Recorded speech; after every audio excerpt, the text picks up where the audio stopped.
just come to 911christiancenter.com. We'll be at the Marriott every Sunday morning at 11 o'clock. And let me just say this. This is not a message of hate. This is a message of love.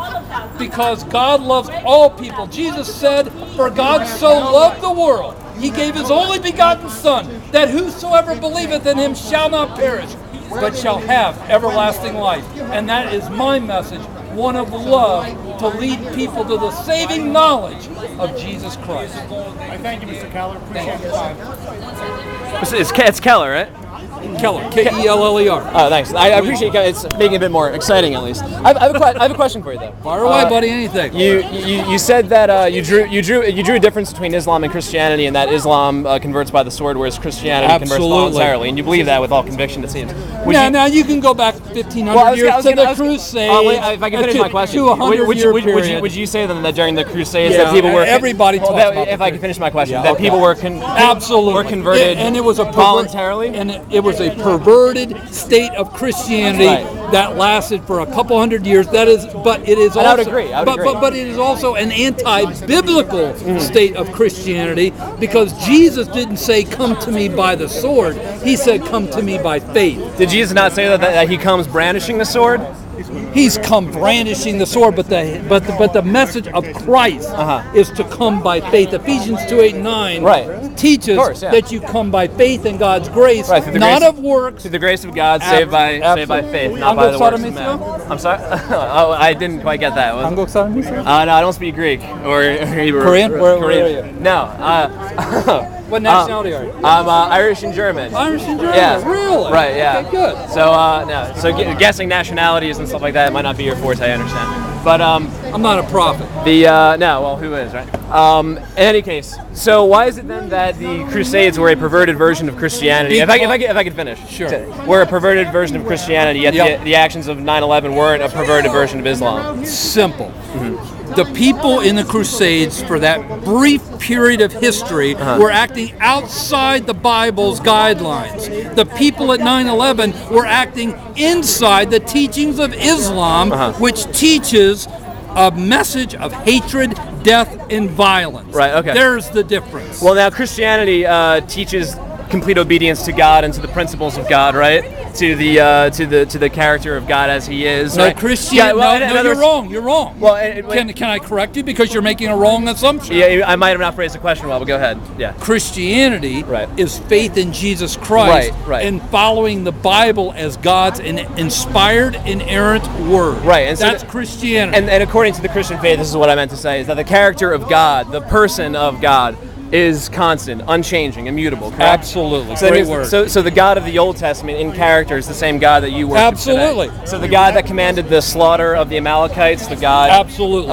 Who said that an appropriate punishment would kill every man, woman, child, and living beast. Would be to stone women and to stone children who are... Now, can I put that in context for you? Since this is a common misconception. Right, yeah, sure. Can I put it in context? Yeah. Okay. Go ahead. At that time, you had groups like the Amalekites, who had no desire for peace, who were only about the destruction of the children of Israel. Right. And it was either God commanded His people, unfortunately, in this fallen world, you either fight back or you're destroyed. Right. And that's what God commanded His people to do. Right. And so we are now in not in the age of the law, but in the age of grace. Right. And the Old Testament law in Leviticus that so many people like to misquote and misappropriate is no longer applicable, because actually the law of grace is a much more difficult law to appropriate. Right, okay. So the Amalekite children, they also had to be exterminated? They were waging war. They didn't want peace, the Amalekite children? Absolutely, and I'll tell you why. Because they were growing up in an environment where people only cared about the destruction of Israel, much like we have today with some nations. Right. Do you think it's right, though, to say that the actions of September 11th, those are representative of what these people believe? Absolutely, and I'll tell you why. Since 9/11, there have been 16,000 acts of violence around the world by not Nordic grandmothers, but people of the Islamic faith. In this nation, you had the Times Square bomber. What was his religious heritage?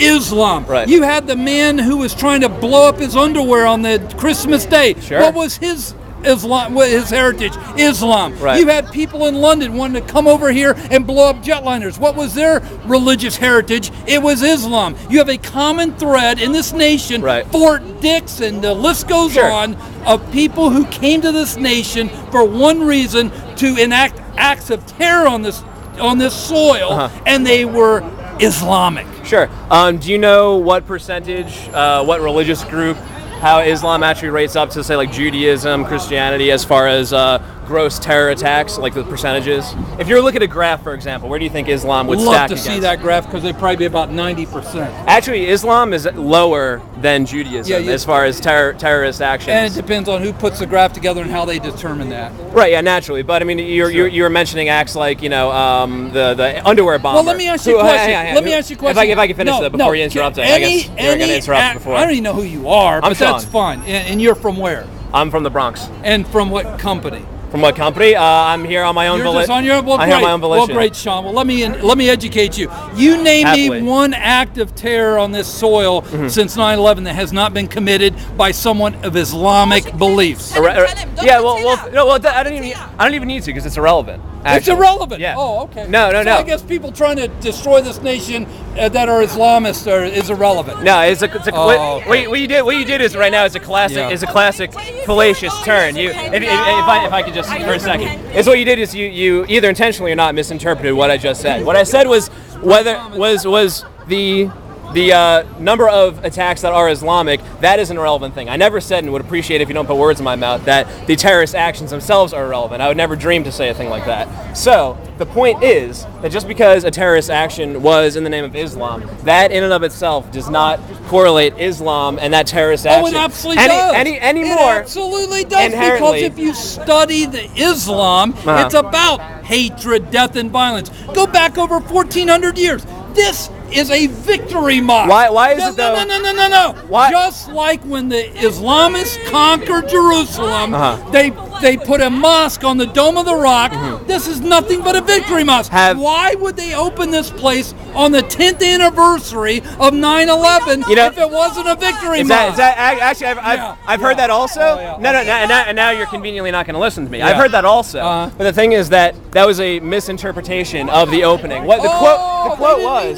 The quote was no. If you listen for a second, the quote actually was that someone said that they'd see that the opening might actually coincide roughly with the 10th anniversary. However, later on. Hey Sean, come to my service tomorrow. The thing is, I'm explaining this to you, and now you're walking away from me. Come to my service. I'm explaining this to you, and now you're walking away from me. I have more questions for you. I need to change. Come to my service tomorrow.